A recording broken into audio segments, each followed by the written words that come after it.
Um, my name is Dawn, and I wanted to share something important, especially for women, to recognize and know that what you're experiencing may not be all in your head. um, I had an experience a couple years ago, maybe now year and a half or 2 years ago, where um, I was experiencing some terrible arrhythmia issues. I'm going to call them because I just couldn't seem to get things to calm down and had some really long, ongoing angina. And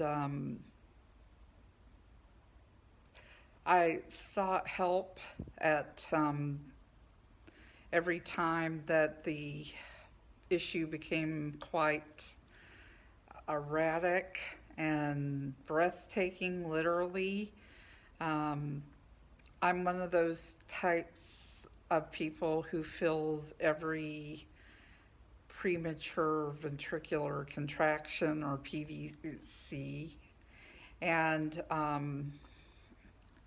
I knew that I was having multiple ones of this particular situation because I would become breathless and literally could not, settle um, or stop the issue at hand. And I went, I know, at least on 4 occasions. And even though I would have runs of non sustained ventricular contractions, meaning that there were 7 beats and then 14 and then 21 and then even longer things of this happening, and did not know the reason behind them because there had not been any explanation. Did not know how much nicotine could affect something, so much. And so didn't I did not get any assistance. I was basically told that it was my imagination, even though being on the cardiac monitor showed extreme discomfort. Why I was having the breathlessness and the chest pain and feeling like I was just out of control to a point where I really thought that if it did not stop, that everything would shut down. This went on, over a week's time. Sometimes, things would settle a bit, and then it would come back. So finally, a friend took me. I went to them, and they took me to a different um, brand of hospital. We only have two here in Orlando, Orlando Health, and they were the ones who helped me finally, and Florida Hospital, which now has changed its branding to the Advent Health System. The folks at Advent that I went to 4 times did not listen to me and told me it was my imagination, that it was all in my head, wanted to give me, some type of, uh, you know, psych drug that did not help. Did not help. And I was very disappointed and couldn't believe that was happening. So my friend took me to Orlando Health, and I got to meet a really excellent cardiologist, which the Advent Hospital folks never let me see or have access to a cardiologist. And I want to make that point too for you folks out there, women or men, that general practitioners, ER doctors, uh, do not look at these situations the same as a cardiac or cardiologist would. So, I was, when I was at the other hospital locations, I went to different locations of theirs because they're a very big hospital chain here in Orlando. Um, I had asked, uh, because in the past when I had the ventricular arrhythmia issues, if I could have some intravenous magnesium administered, and then they could send me on my way because that had worked in the past. Um, Once I got to Orlando Health and saw a cardiologist in the emergency room and was admitted to the chest pain center there, I did finally get the help with the magnesium and potassium because even though my levels were borderline normal, borderline not normal, low, um, I still, uh, for me, that impacts me uh, in a way that's, unexplainable to other people. And again, general practitioners, did not take me seriously, didn't listen to my past experience, even though I've had 11 or 12 years experience dealing with these things. But this had been the worst onset of it that I had ever had. Um, it was very prolonged.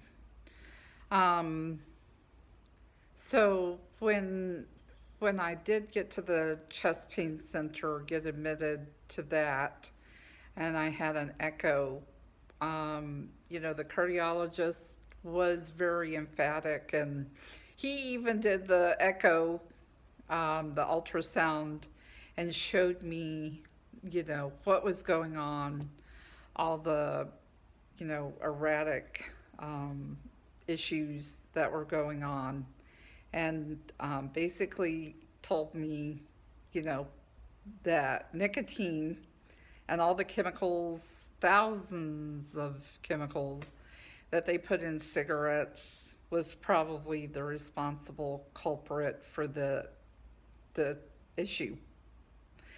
So, magnesium, potassium, and a large dose of nitrates, along with benzodiazepine, got things calmed down, and I was forbidden to touch the cigarettes again, and that would help uh, eradicate the issue. But regardless, what causes the coronary artery spasming, whether it's cocaine, cigarettes, stress, whatever it may be, don't let the provider and the tell you it's all in your head. And this seems to be a phenomenon that happens especially with women patients, that they are told this and swished out the door without any relief. Which, in my situation, if I had been pushed away again, there's no doubt that I probably would not have made it, because the situation was getting worse a long time. So, coronary artery spasms are real and can be caused by a lot of different things, even stress. So, I put an article out last week, and I hope that you saw it from the Mended Hearts organization about how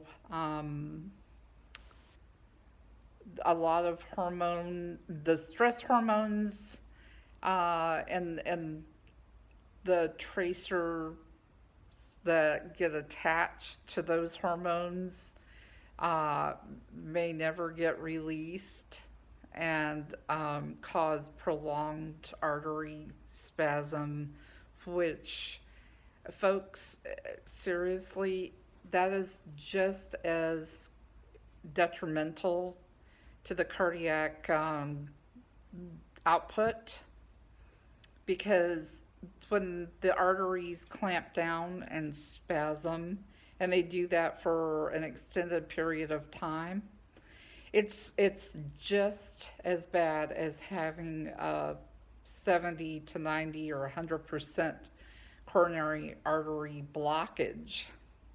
It basically is doing the same thing, um, because the artery has closed down.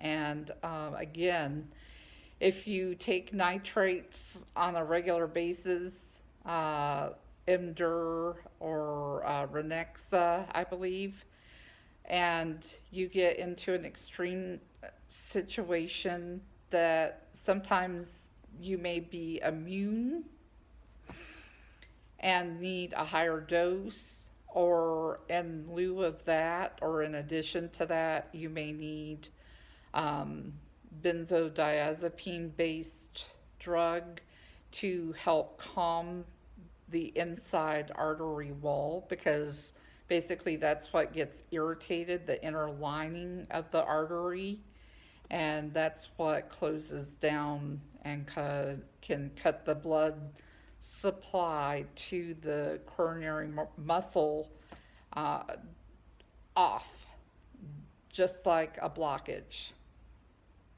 So I just want to let everyone know of my experience, um, how providers can take the right approach sometimes and sometimes not. But in the end, it costs you the same damage as having an artery blocked, because those spasms can last for a prolonged time. When you have that achy tightness in your chest, don't let it go. Don't let someone tell you it's not a coronary, or heart issue, because most likely it is. So that's my message and testimonial for today, and hopes. I'm doing this in hope that it will help, especially a female who may get into a situation as I did and have their voice not heard. I hope that my testimonial will help them understand that what they're having is a real and a very serious situation, and hope that their provider will listen to their cries for assistance. So thank you and best wishes.